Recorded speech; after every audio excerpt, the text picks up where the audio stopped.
Thank you for taking the time out of your day to listen to this professional learning presentation on best practices for inclusion, setting the stage for successful learning environments, Part 1. This is the first of a three-part series on best practices for inclusion. Our speakers will be myself, Jessica Losh, and Nadia Kersey.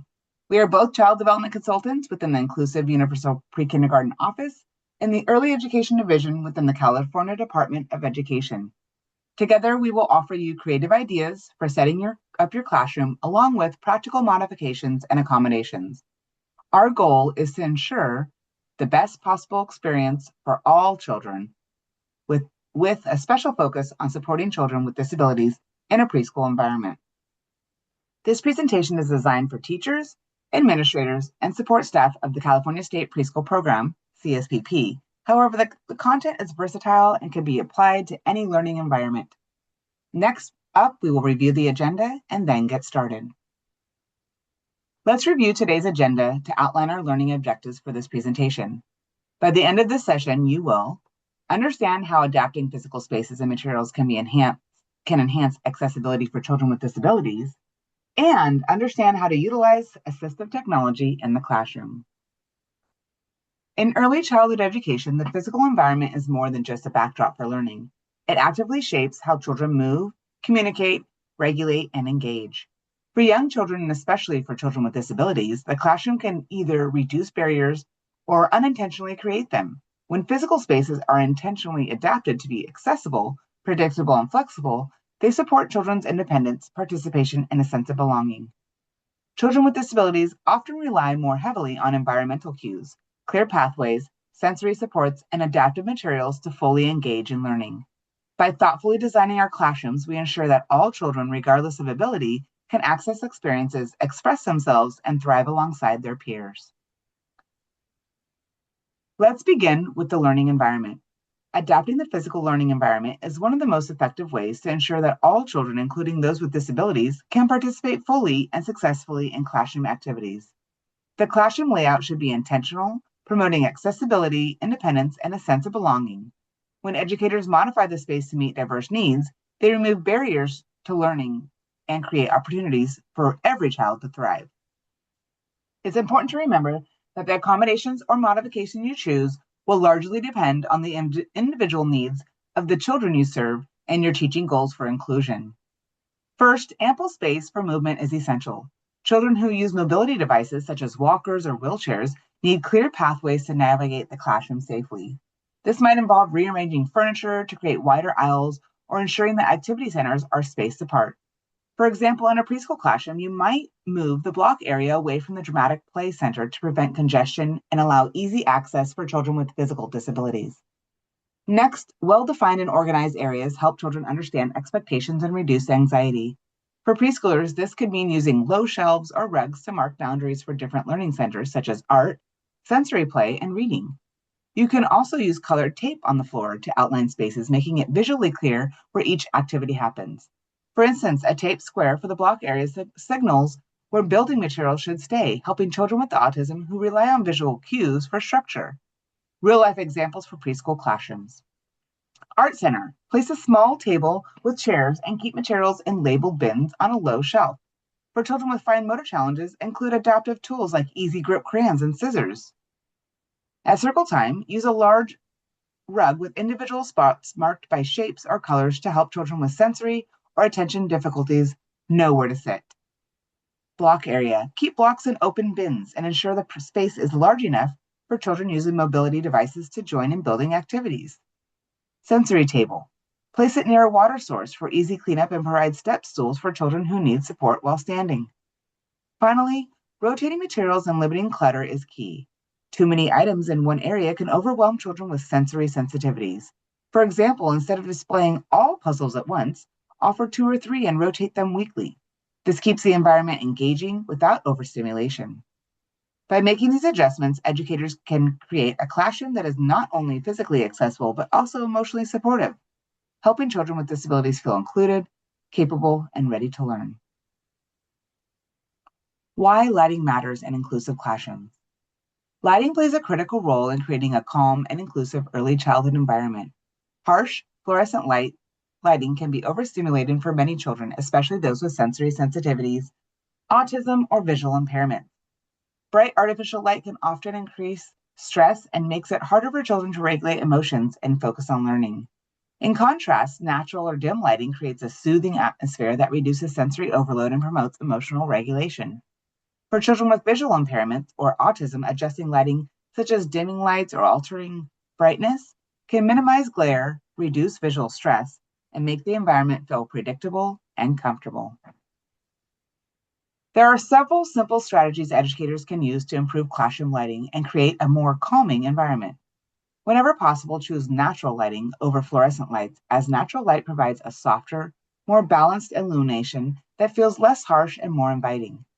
Adding adjustable dim lights can offer flexibility throughout the day, allowing educators to adapt the brightness to different activities or individual needs. Another creative option is to use sheer colored fabric to soften brightness and change the room's tone, creating a warm and soothing ambiance.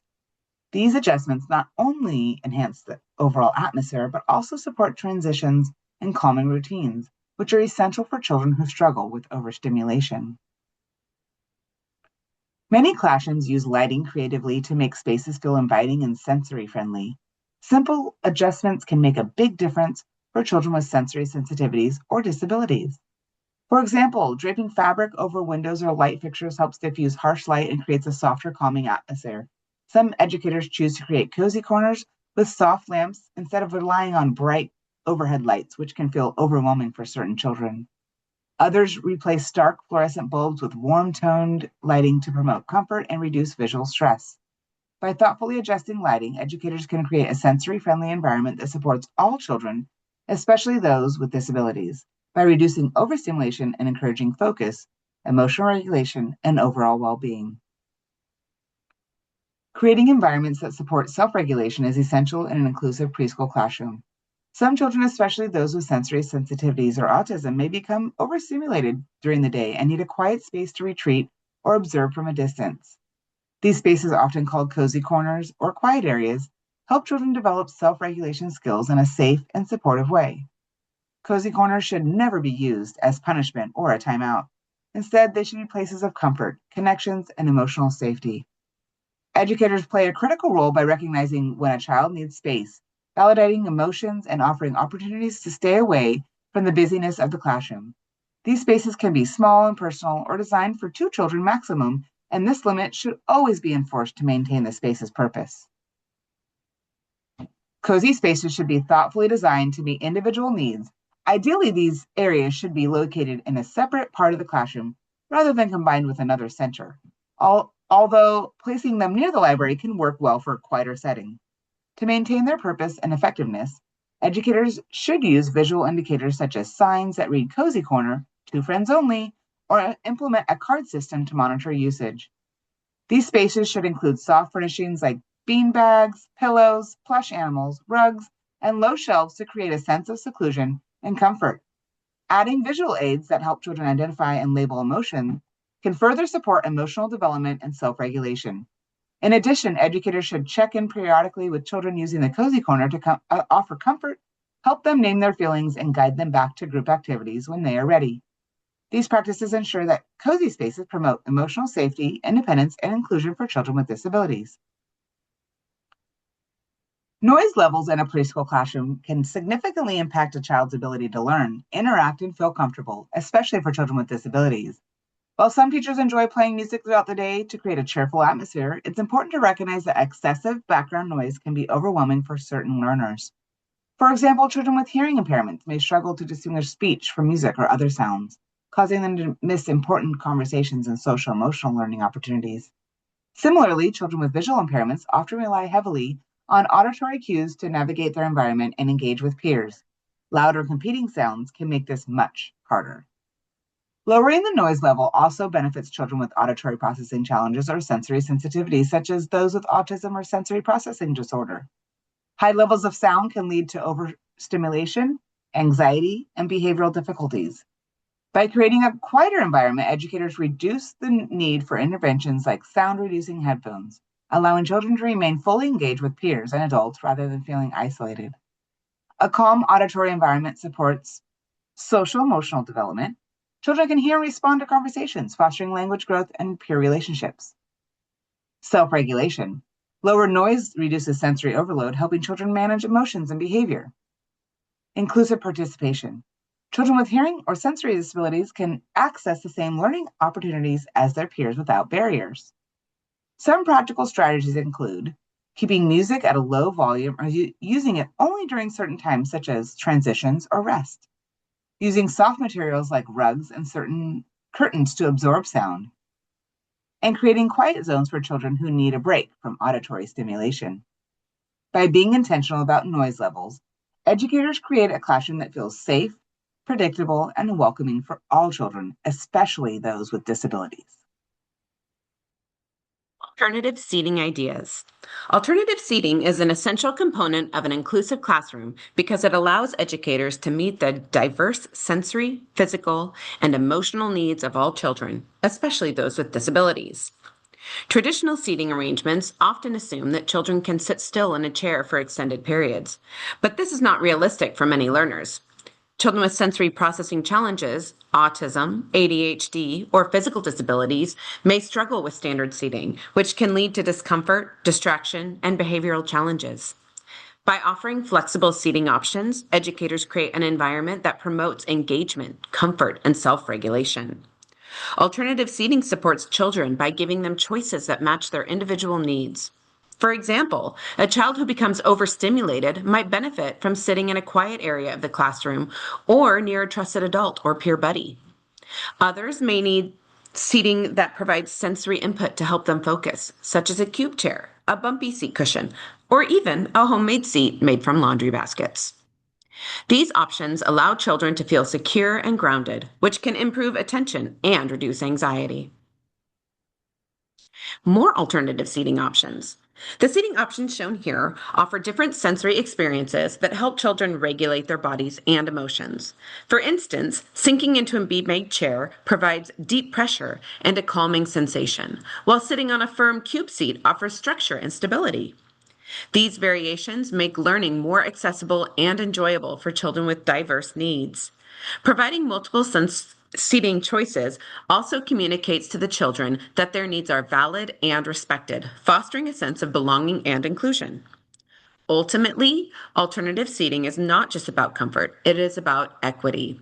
When educators intentionally design seating arrangements that accommodate different sensory and physical needs, they create a classroom where every child can participate and fully thrive. Visual organization in the classroom is more than an aesthetic choice. It directly impacts how children experience and engage with their environment.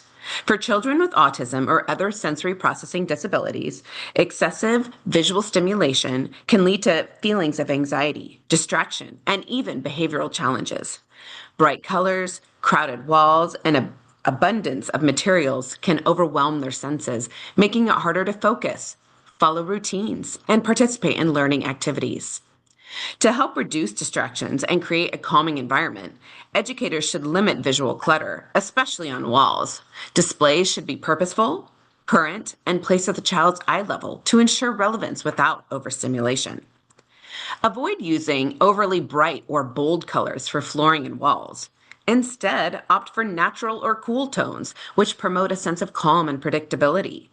These tones help children feel grounded and reduce sensory overload, which is particularly beneficial for those with autism or visual impairments. If you have a large number of materials in one area, limit what is visible and rotate items regularly. This practice not only keeps the environment fresh and engaging, but also prevents overstimulation.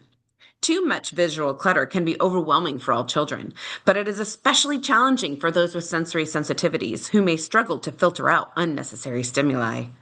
A well-organized, visually balanced classroom supports self-regulation, attention, and emotional well-being, key components of an inclusive learning environment. We can't discuss adapting the classroom environment without considering the use of assistive technology and adaptations. Assistive technology, or AT, plays a vital role in creating inclusive early childhood environments where all children can actively participate and thrive. The Early Childhood Technical Assistance Center, or ECTA, defines AT as an item, piece of equipment, or product system that supports a child's ability to engage in everyday routines and activities across settings: home, childcare programs, school, and the community. Assistive technology can range from simple low-tech solutions such as foam wedges for positioning or adapted utensils for eating. They can also be high-tech devices like communication tablets or power wheelchairs that enable independent mobility. For children with disabilities, AT is often essential for accessing learning opportunities and social interactions. For example, a child with limited motor skills may need a specialized seating system to maintain posture during circle time. A child with communication delays might use speech-generated device to express needs and participate in conversations. A child with sensory challenges could benefit from noise-canceling headphones to reduce auditory overstimulation. Legal requirements also underscore the importance of AT. If a child has an individualized education program, or IEP, IDEA Part B mandates that school purchase assistive technology devices must be available for the use in the child's home or other settings of the IEP determines it is necessary for the child to receive a free and appropriate public education, or FAPE. Educators should collaborate closely with the child's case manager and IEP team to identify and implement any required AT in the classroom. Incorporating assistive technology demonstrates a commitment to equity and inclusion. It removes barriers, promotes independence, and empowers children with disabilities to engage in the same rich learning experiences as their peers. Assistive technology can be low-tech or high-tech. Most are important. High-tech AT refers to devices or systems that use advanced technology to support learning, communication, and independence. These tools can often provide access to experiences that would otherwise be out of reach for many children. Examples of high-tech AT for young children include assistive listening devices, or ALDs, amplify sound and reduce background noise, helping children with hearing impairments participate in group activities. Digital interactive media, or iPads. Tablets can host educational apps, communication programs, and visual schedules for children with autism, speech delays, or cognitive challenges. Switch-operated toys allow children with limited motor skills to play independently, promoting inclusion during free choice activities. Augmented and Alternative Communication Devices, or AAC, provide a voice for children who cannot speak or have limited verbal abilities, enabling them to express needs and build relationships. High-tech AT is often the key to accessing the curriculum, participating in social interactions, and developing independence. Without these supports, children may experience frustration, isolation, and missed learning opportunities. By integrating high-tech AT into early childhood programs, educators create an environment where every child can thrive. Next, we'll explore low-tech and adaptive equipment, which can be just as impactful as supporting inclusion and engagement. Low-tech adaptive equipment, why it matters in inclusive preschool classrooms. Low-tech adaptive equipment refers to simple modifications or tools that make everyday classroom materials accessible to all children. These adaptations are often inexpensive, easy to implement, and incredibly effective in ensuring that every child, regardless of ability, can participate fully in learning activities. For children with disabilities, these tools are not just helpful, they are essential for inclusion, independence, and skill development. If you've ever used the Early Childhood Environmental Rating Scale, revised, or ECHRS-R, you're familiar with the expectation that classrooms provide adaptive tools.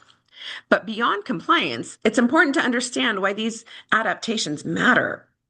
Inclusive classrooms are built on the principle of equitable access, meaning every child should have the same opportunity to engage in meaningful learning experiences. Without adaptive equipment, some children may be unintentionally excluded from activities that build critical cognitive, motor, and social skills. Benefits of low-tech adaptive equipment. It enhances accessibility, ensures all children can participate in classroom routines and activities regardless of physical or sensory challenges. Promotes independence, gives children tools that match their abilities, fostering autonomy and confidence. Supports skill development, helps children strengthen their fine motor, gross motor, and cognitive skills through hands-on engagement. What does this look like in practice? Low-tech adaptive equipment can take on many forms. ECRS-R recommends adaptations for at least one art material and two fine motor items. Examples include fat or triangle crayons alongside thin ones for children developing grip strength, knobbed puzzles for easier grasping paired with traditional silhouette puzzles, modified paintbrushes for children who struggle with the pincer grasp. Consider this scenario. The class is painting, but only thin brushes are available. A child who hasn't mastered the pincer grasp cannot participate meaningfully. Is this classroom truly inclusive? That child is missing out on the same sensory and creative experiences as peers, an experience that supports language, fine motor skills, and self-expression. Creative, cost-effective solutions. Teachers often develop the most practical and affordable adaptations. For example, if paintbrushes are too small, allow finger painting as an alternative. Create a homemade adaptive grip by poking a hole in a ping pong ball and inserting the brush handle, giving the child a larger surface to hold. Use Velcro boards for matching activities or laundry baskets, such as supportive seating for children who need extra stability. These small changes make a big difference. They communicate to children that their needs are valid and respected, and they ensure that every child has equal access to learning opportunities. Remember, equitable access means more than having materials available. It means making sure every child can use them successfully. The first QR code on the left is for our Inclusion Resource Padlet that includes several resources shared or mentioned in this webinar, as well as the Inclusion webinar and others. The second QR code on the right will take you to the CDE Inclusion Resource website, where you will find a wealth of information, including FAQs, the Inclusion Quarterly newsletters, and the Inclusion Resource Matrix.